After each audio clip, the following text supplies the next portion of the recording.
Yupe, masyadong yupe. Tapos open na dito. Parang inopen nila to. Tapos open din dito. Parang na-open na din to. Babalik ko talaga to pag ano, mali.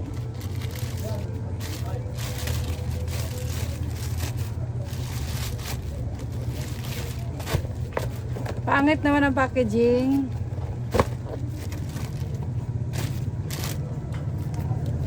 Pero maganda ang maganda. Tingnan natin kung kasya.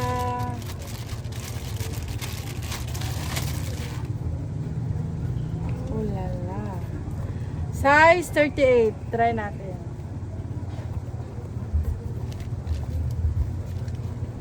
Uy, galing. Nagkasya. Ganda. Ganda niya. Kasyang-kasya.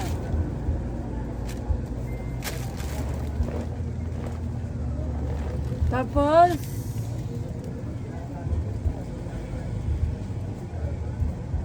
okay naman. Maganda naman.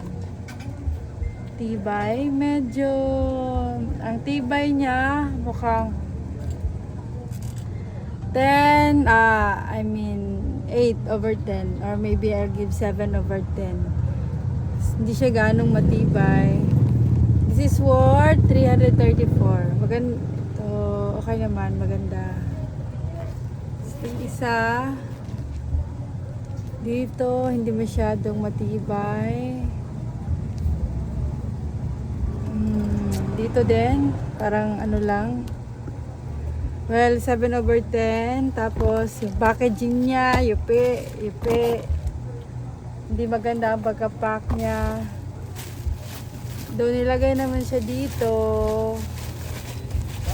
Kaso, parang hindi ko pa rin bet yung packaging. Iba sa ibang packaging. Ito yung gamit niya. Pero overall, maganda naman siya. Buti na lang, nilagay dito para hindi siya ma-damage. Ibali ng damage ang packaging, basta hindi damage ang item. Ganda. This is worth 334 from TikTok. Tadaan! Bye!